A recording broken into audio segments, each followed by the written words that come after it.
learn. So what I'm going to teach you is something that I learned years ago, and it was such an eye-opener to me. It's funny because until you can literally see something in your mind, you don't understand how it works. And then once you can see it in your mind, you know how it works, and then you have like crazy vision towards it. It's incredible. So living above and below the line. I'm going to give you a little, this is what I want you to draw on your paper in your journal. I want you to make this happy face and sad face. So this is the line that I'm talking about, and this is the line of our emotions. And emotions are all controlled by energy. This was all part of my learnings that I did when I started into learning energy. Hi, Paul. When I started learning energy and how we all are made of energy, and our energy either lifts us or brings us down. But our mind is the thing that controls it, that brings it from what part of our mind that it is that we're living in and we're reacting from. And so you're going to learn a whole bunch of little things that are going to come together as a puzzle, as just like it did for me through all the years of lessons and homework and practicing and re-listening and relearning that I did to learn this, to get this vision, to have like this vision to see things that actually come off of people. You can see energy off of people. You can tell when and where people are vibrating. Okay, just remember this little chart, above and below the line.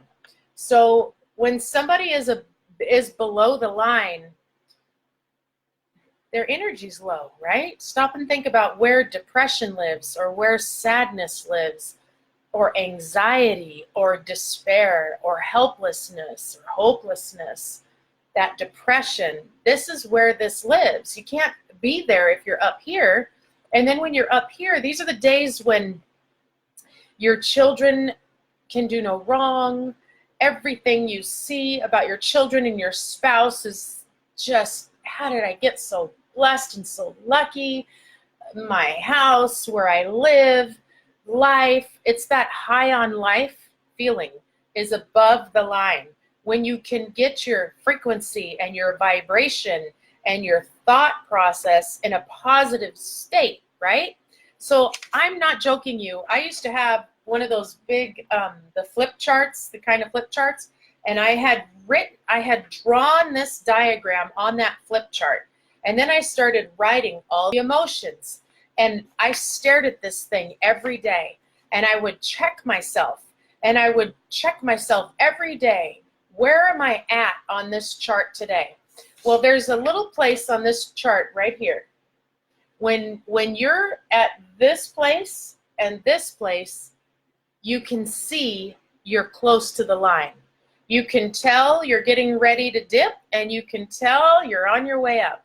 But when you're here and you're here, you're so high above it all, you don't even see the line. And when you're here, you're so low down in it all, you can't even see that there's brightness above you. But if you can be aware, number one, and recognize the chart, okay, recognize where joy and happiness and sadness and depression live, and then understand how to change it with your thoughts, and to be able to bring yourself up into that place of happiness and abundance. Because what attracts what? I guarantee you can look back over your life and you can pinpoint some really great moments that happened in your life. The moment when you fell in love, and the moment when you found whatever, your next great opportunity. You usually are in the state of a high vibration when those things attract towards you. It's usually the case. Negativity and bad things, depression attracts depression, joy attracts joy, happiness attracts happiness. A smile is contagious, right? Where sadness is addictive. Okay, so, attractive, contagious, attractive. You manifest and you attract like-minded energy. We all vibrate and attract at frequencies. And as you rise above into new frequency levels, new opportunities lie in those layers of where that vibrational harmony is. And it goes for the same thing too. So be aware of who you're hanging out with, who you're listening to, where is their vibration frequency at? Be aware of that and listen to the surroundings of the people that are around you. Because when you hear somebody talking from a low self-esteem or a place of sadness or a place of depression, down and out, be aware, because you can draw somebody up, because in every vibrational situation that we're all in, and there's two people, one's either pulling or one's either sliding. One's either pulling and one's either sliding. So is who you're hanging out with pulling you down, or are you pulling them up? Are you working together or against each other? Be aware of these vibrations, because you can control your thoughts. We each get 24 hours a day to think. And whatever we're thinking about is all we can think about at that one time. So are we thinking about how miserable something is, or how blessed something is, or how great something is? I want to give you a little example. We do it to ourselves. A lot of people don't like to look at themselves in the mirror because they don't like who they see. They're uncomfortable with who they see, because what they're doing is they're seeing the person that is on the side of below the line. Where if they would look at the things that are above the line and start focusing on those, you won't even see the other things, because you can only think about what you're thinking about at this very time. If you're paying attention to me, you can only hear the words that I'm speaking right now. You can't hear the other thoughts that are layering behind that in your subconscious mind. And so if we put our thoughts on the positive, then we grow more positive. That is how you manifest the new you. That's how you manifest the man of your dreams. That's how you manifest and reinvent yourself to become the woman that you wanted to be. That's how you do it, is you put your eyes on the positive. So here's a little exercise. Other than making that sheet and drawing the line, putting the sad face and the happy face, and go Google a list of emotions. A list of positive emotions, a list of negative emotions, a list of abundant emotions, a list of depressed emotions, and write them down. Write them down and layer them out, okay? This is a side-by-side exercise. This is one. Another one is I want you to sit down and I want you to think of 10 positive qualities about your life, or about your spouse, or about your children. You're going to love this. Put it on a card or write it down on a piece of paper and go tape it on their bathroom wall and say, I love you because, okay? And write down these reasons, what I love about you most. And write down these positive qualities and watch what happens. You will put more thought into that and it will grow. When you're depressed, what are you thinking about? You're dwelling. You're dwelling on things that are below the line. And so what are you manifesting? Because your thoughts do what? Your thoughts attract. And your thoughts are what grow, because things that we think about get bigger, right? So change the way you think. Find the reasons why you are here. First, recognize where you're at. Recognize it. I know when I first saw this chart, I was like, oh my gosh, that makes so much sense. I get it. Because you can only see what lives where you're at. So if you're down here, how do you see your spouse? Maybe you're even jealous or envious over their success and happiness. And it almost annoys you because they're so happy and you're not. Do you know that you can become a no big deal type of person, and you can become the happiest person that you know if you first decide it, second, recognize it, third, work on the process of changing what you focus on. When you put this chart up, fold it. Fold it so that all you see is what lives here. And you read it every day. And you start speaking, I am living an abundant life. I am happy. I am grateful. I am successful. I am productive. I am beautiful. I have beautiful hair. I have beautiful eyes. I have beautiful teeth. I am so blessed to have 10 fingers and 10 toes. Whatever. You're going to put down your blessings. And when you start looking at these and repeating them, they start growing and growing and growing, and you start forgetting and forgetting and forgetting about what you couldn't think about. And I'll prove it to you.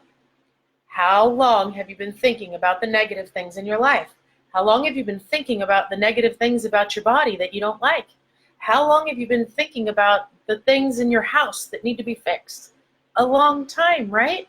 Well, change the thought, because if you didn't have time to think about the things that are great, because you were spending all that time thinking about the things that weren't great, then that just proves to you that you can reinvent what is great and grow it and change what you focus on, which raises your vibration, your frequency, and your harmony to where you see things that you didn't see before.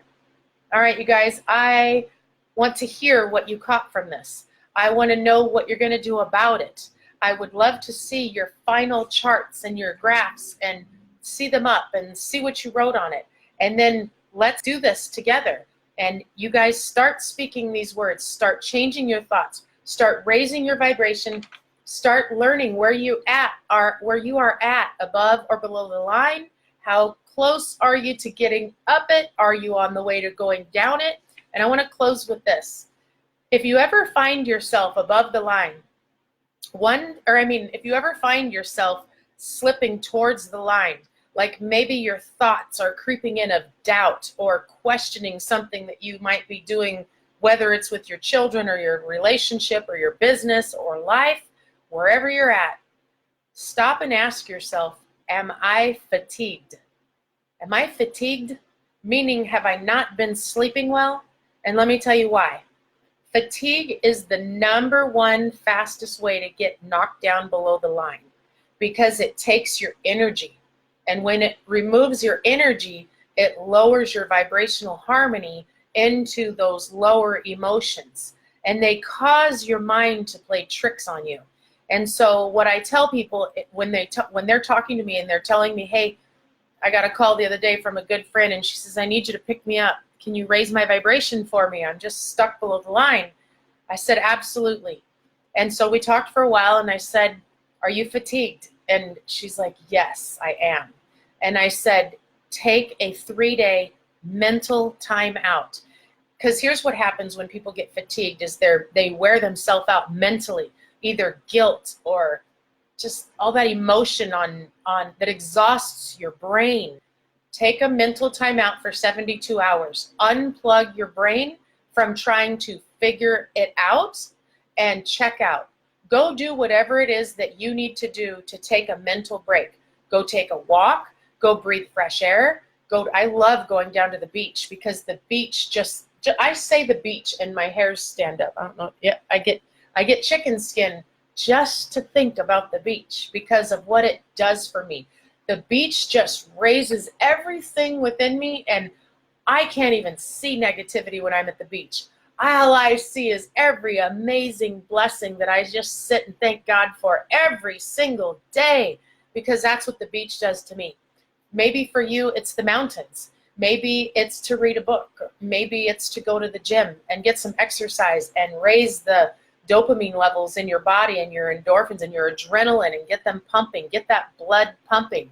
Or maybe it's to call a friend, or maybe it's to, I don't know, go have a drink or go on a date or just do something that you would do to unplug mentally and set an alarm in your phone for 72 hours and sleep. Take a sleeping pill if you have to take a sleeping pill. Go rent a hotel room if you need to remove yourself from maybe an environment that doesn't allow you to sleep well.